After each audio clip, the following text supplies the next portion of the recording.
Ethan, a human diplomat, had traveled far from Earth to this distant corner of the galaxy. His mission was clear: build peaceful relations with the alien species that had called the planet Zoria home for centuries. The Zorians, known for their technological advances and intellectual pursuits, had remained neutral in the growing intergalactic tensions. For the first time, humans had earned their trust, and Ethan was there to ensure it would remain that way. Zoria was unlike any world he had ever visited.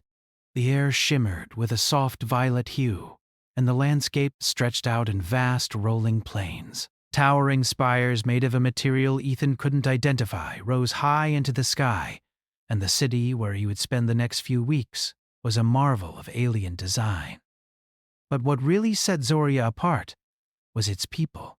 Their physical appearance was both beautiful and strange. Slender and tall, their skin shimmered with a light that was almost ethereal, their eyes large and expressive, reflecting a depth of intelligence and curiosity. At first, Ethan had felt out of place, dwarfed by their towering presence and their calm, almost otherworldly demeanor. But in time, he grew accustomed to their ways. He had learned to speak their language, although it was more of a mental connection than actual words. Every sentence felt like an exchange of thoughts and emotions. It was at one such formal gathering, a dinner in the heart of Zoria's royal palace, that Ethan first met Princess Lyra. Lyra was everything Ethan had heard about, and more. As the heir to the throne, she held an air of quiet authority, but there was something else about her, a curiosity, a spark in her eyes that suggested she was as eager to learn as she was to lead. The dinner was filled with elegant conversation, and Ethan found himself seated next to her. He was used to political discussions, but this was different. Lyra was not only interested in politics and diplomacy, she was fascinated by humans themselves. Throughout the meal, she asked him countless questions about Earth, about human history, about the challenges humanity faced. But there was one question that stopped him in his tracks. "Ethan," she said, her voice soft but full of wonder, "how often can humans mate?" Ethan almost choked on his drink. He had been prepared for all sorts of inquiries about politics, trade, and even human emotions. But this was unexpected. The princess's large eyes fixed on him, awaiting an answer.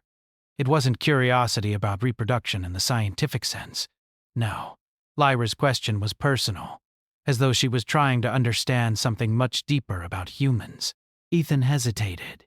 He had read about the Zorian species, and he knew that their culture was vastly different from humanity's. For the Zorians, reproduction was a highly controlled process, a carefully orchestrated event meant to ensure the survival of their kind. They didn't understand the spontaneous emotional nature of human relationships. "Well," Ethan began carefully, "humans can mate whenever they feel the urge. There's no set time or limit. It's often about connection, emotions, love." He paused, thinking about how best to explain the human experience. For humans, sex is more than just a biological act. It's about intimacy, trust, and deep personal connection. It can happen at any time, in many different ways. Lyra seemed intrigued by his answer, but there was a hint of confusion on her face. She didn't fully understand. The concept of mating driven by emotion and desire, not by necessity, was foreign to her. "That's interesting," Lyra said slowly. "We, the Zorians, do not have such spontaneity. Our bonds are formed with purpose, a need for survival and continuity. There is no passion, no emotional aspect, as you describe." Ethan was quiet for a moment, considering her words. He knew the Zorians were a highly rational species, but he hadn't realized just how much they distanced themselves from the emotional side of relationships. To them, reproduction was a logical process, not an act of love or connection. "Does it make a difference?" Ethan asked carefully. "The way we do it? The way humans feel?" Lyra glanced down, as if thinking deeply. "Perhaps," she said after a long pause, "but it is difficult for me to understand. I am curious. Could you teach me about it? Could you teach me more about how humans form such bonds, such deep connections? Ethan's mind raced. He hadn't been expecting this kind of question. In his years of diplomacy, he had never been asked to explain human emotions in such a direct way, and certainly not by an alien princess. The request itself was innocent enough, but the implications. What did she mean by teach me? Was she asking to understand human relationships on a deeper level, or was she suggesting something more?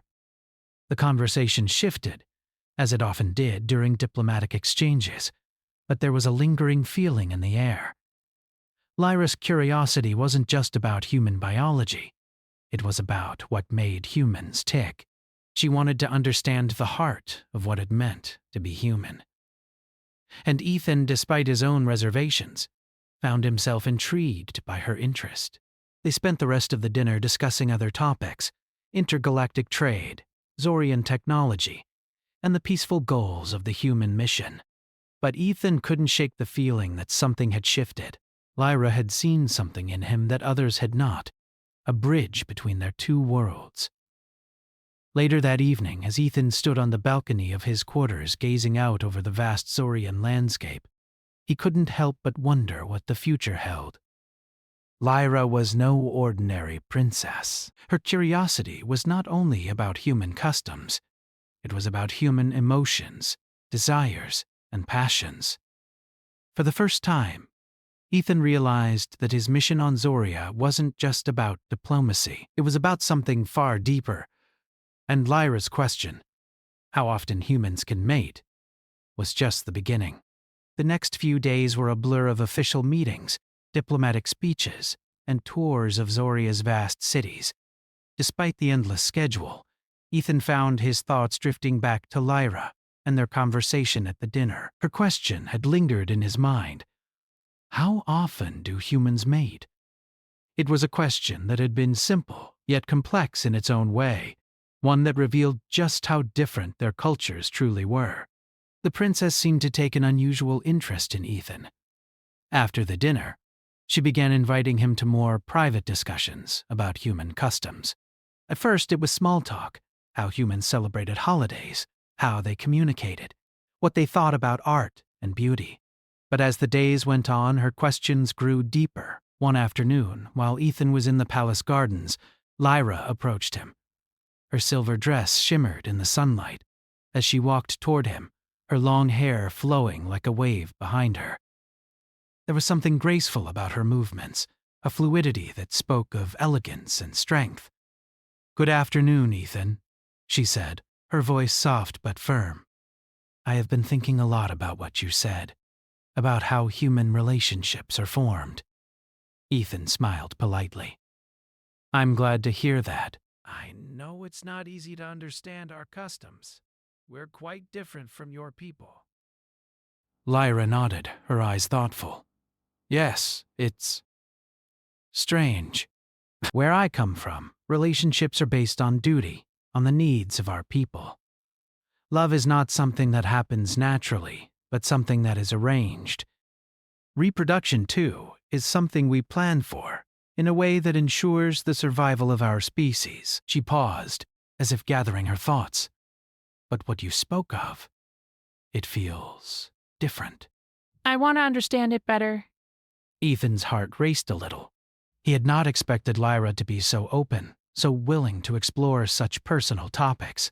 But there was a sincerity in her voice, a genuine curiosity that intrigued him. "Well," he began, choosing his words carefully, "I think it's important to remember that love and relationships for humans are not just about biology. They're about connection, emotional, mental, even spiritual. They go beyond physical attraction or reproduction.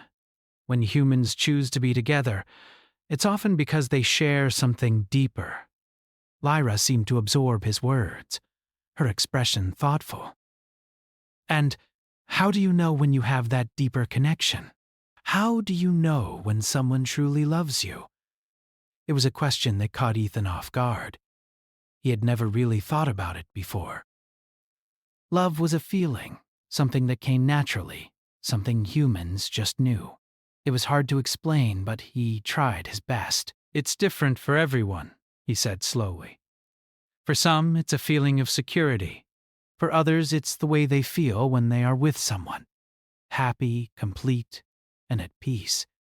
It's like you don't have to try to make it work. It just does.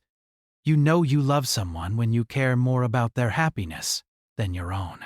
Lyra looked at him intently, her eyes narrowing as if she were trying to understand every word he spoke. And do you think that kind of love is something that can be taught? Or is it something that happens on its own? Ethan hesitated. He was starting to realize how deeply Lyra wanted to understand this. I think it's something that happens naturally, he said. But if you're open to it, it can grow over time. It's not always instant. It's about trust, respect, and understanding. Sometimes it's about growing together, learning from each other, and supporting one another. Lyra remained silent for a moment, her gaze focused on the distant horizon. The air between them was thick with the weight of their conversation. Yet Ethan didn't feel uncomfortable. He felt something else. A connection. That was hard to explain. Was it possible that they were beginning to understand each other on a deeper level, beyond the typical human-alien interactions? I want to understand more, Lyra said finally, breaking the silence. Could you show me what it means for humans to connect with each other? I want to know what makes this kind of bond so special. Ethan blinked in surprise. You want me to show you? He wasn't sure if he had heard her correctly. Lyra nodded earnestly. I believe that the only way to truly understand something is to experience it. I want to understand what it feels like to form a bond, the kind of bond you humans speak of. I've seen the way you interact with each other, with your friends and family, and I want to know what that's like. How does it feel to love someone? To trust them? Ethan's heart pounded in his chest. What Lyra was asking was both intimate and dangerous. Could he really show her the depths of human connection? Was he even qualified to explain something so complex? I don't think it's something I can show you, Lyra, Ethan said softly, feeling the weight of the conversation. Love isn't a demonstration. It's a feeling, something that you have to experience for yourself.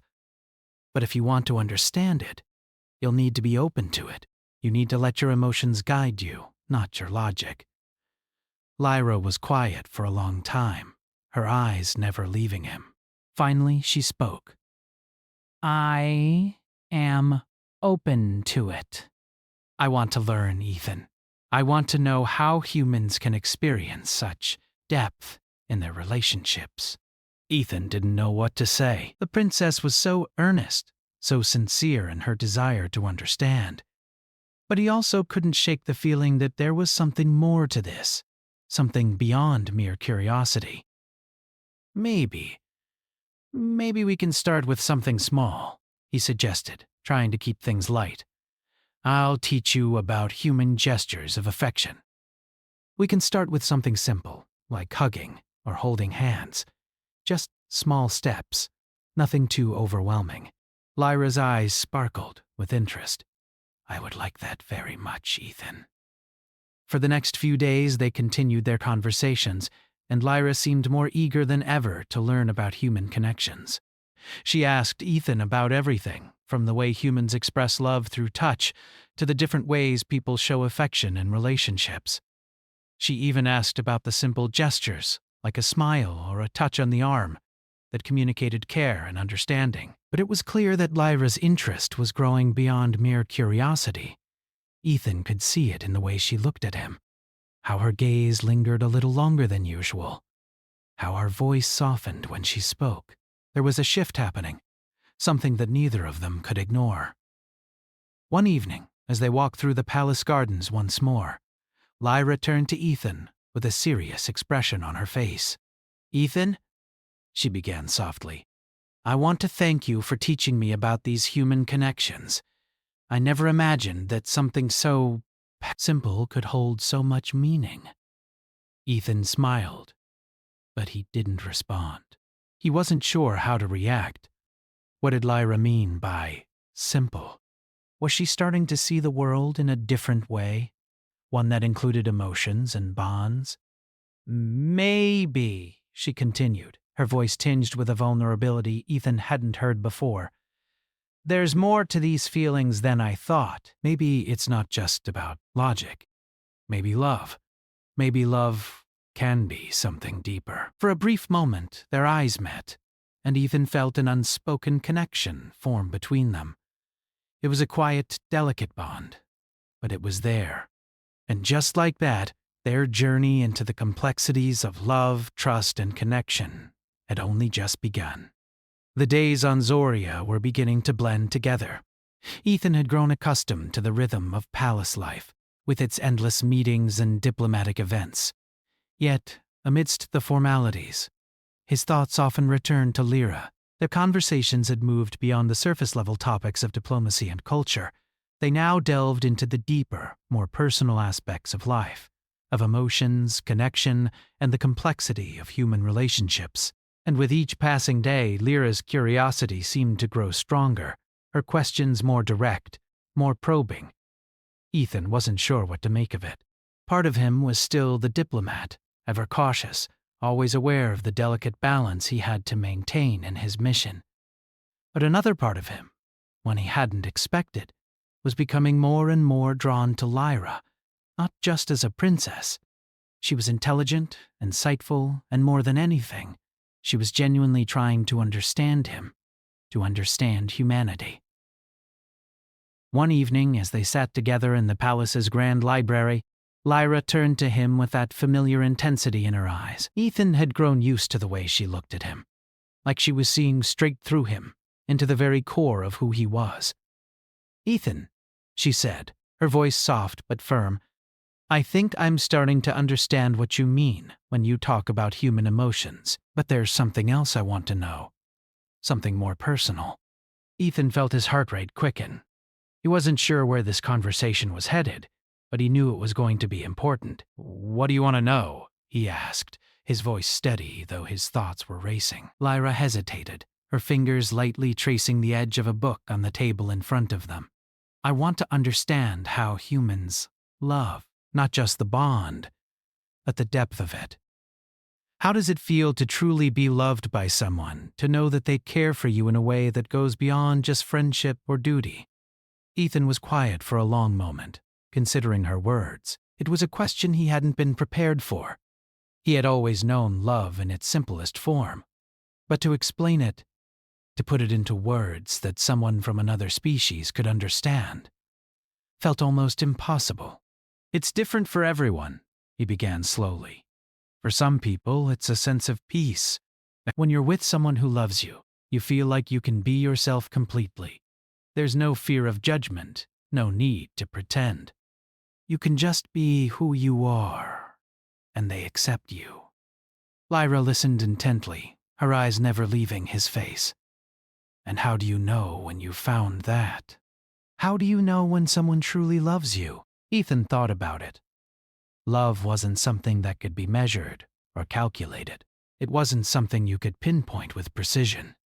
It was something you felt deep inside.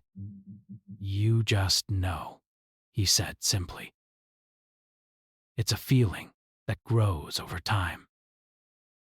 It's the way someone looks at you when they think you're not paying attention. It's the way they touch you, the way they care for you when you're not at your best. It's the little things that make you realize that they're not just with you, they see you.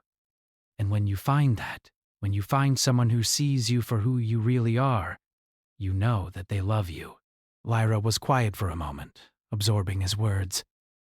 Ethan could see that she was deep in thought, her brow furrowed as she tried to make sense of what he was saying. "But how do you feel about them?" she asked, her voice almost a whisper. "What does it feel like to love someone in return?" Ethan's heart skipped a beat. This was the question he had been avoiding. How could he explain the feeling of love to someone who had never experienced it? How could he put into words the way his chest tightened when he thought of someone, the way his heart raced when they smiled at him, the way his world seemed to shift when they were near.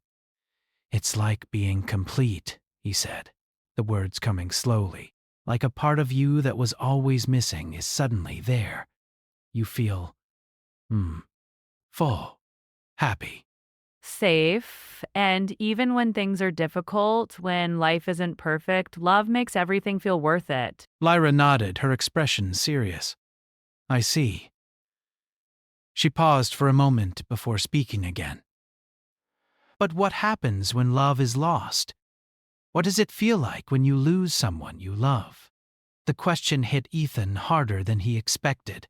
He had never really thought about loss in such a way. Not until now.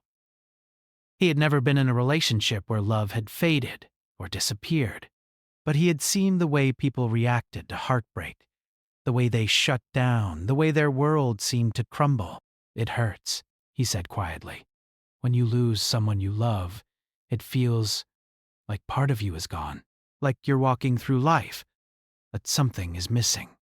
It's emptiness, pain, and sometimes it feels like it will never go away." Lyra was silent, her gaze distant. Ethan wasn't sure what was going through her mind, but he could see that his words had affected her. For a moment, she looked almost fragile, as if the weight of what he had said had settled on her shoulders. "I never realized it was like that," she murmured. "Back home, we are taught that emotions are secondary to survival. We are taught that logic and duty come first, that relationships are formed out of necessity, not love. But you speak of love like it is everything. I didn't understand before, but now I see that it is more than just an emotion. It is a force, something that shapes your entire existence." Ethan didn't know how to respond. She got in his career. Lyra's words struck him deeply. She was right. Love wasn't just an emotion. It was a force that could change everything. It could bring people together, tear them apart, and shape their lives in ways nothing else could. After a long silence, Lyra spoke again, her voice softer this time. "I want to experience this. I want to understand what it feels like to love someone, to know that someone loves me, but I don't know how to begin. I've never felt this way before, and I don't know what it is that I'm looking for." Ethan swallowed hard. The princess's words were unexpected, and they stirred something deep within him. He didn't know if he could help her understand what love felt like, but part of him wanted to try. Part of him wanted to show her that it was possible, even for someone like her, to feel the kind of love that humans could experience. "Maybe it's something you have to find for yourself," he said gently, "but you're on the right path. You're starting to understand what it means to open your heart, to let yourself feel, and that's the first step." Lyra looked at him, her eyes filled with something he couldn't quite place. "And what about you, Ethan?" she asked, her voice low. "What do you feel? Do you think you could ever love someone like me?" The question caught him off guard. He wasn't sure how to answer. He had spent so much time trying to be the diplomat, the professional. But in that moment, standing there with Lyra, something inside him shifted. He realized that his feelings for her were more than just curiosity or respect. They were something deeper, something that, perhaps, he hadn't fully acknowledged until now. "I don't know," he said quietly, his voice barely above a whisper. "But maybe I'm starting to understand what love could be." Lyra smiled, a soft, knowing smile that seemed to convey more than words ever could. She stepped closer to him, her presence warm and comforting. For a moment, the distance between them seemed to shrink, and Ethan felt something stir within him, something he wasn't sure how to define. And just like that, the walls they had both built, walls of duty, logic, and distance, began to crumble, leaving behind the possibility of something far more complex and far more dangerous. The possibility of love. Ethan stood on the balcony of his quarters. staring out at the sprawling city of Zoria. The twin suns were setting, casting a golden hue over the landscape, and the sky was turning a soft shade of purple. He had come to love the beauty of this planet, its peacefulness and its serenity.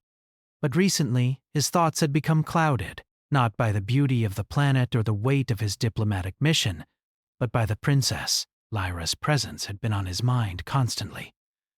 Every conversation, every glance, every moment they shared had left him wondering where their connection was leading. She had asked him so many questions about human emotions, about love, about connection, questions that dug deeper and deeper into his soul. But now, after everything they had shared, he couldn't help but feel a shift within himself.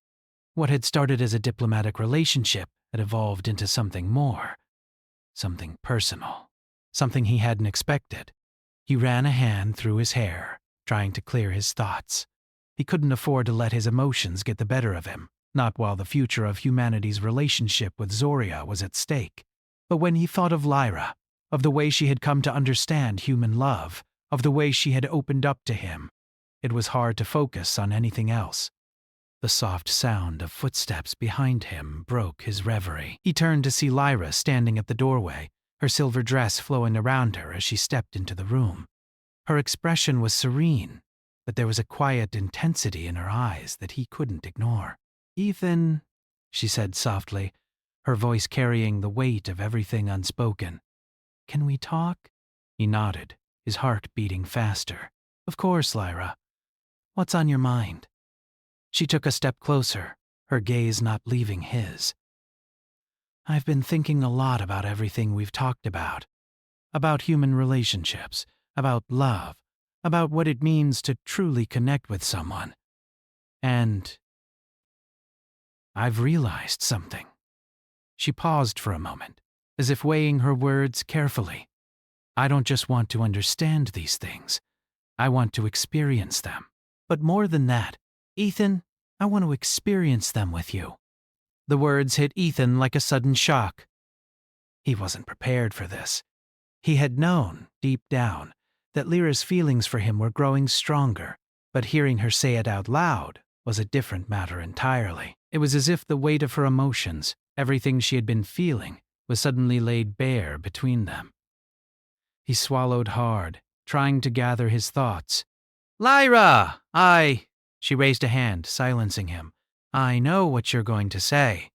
You are a diplomat. You have a mission to complete. "You can't let personal feelings get in the way of your work." She took another step closer, her eyes never leaving his.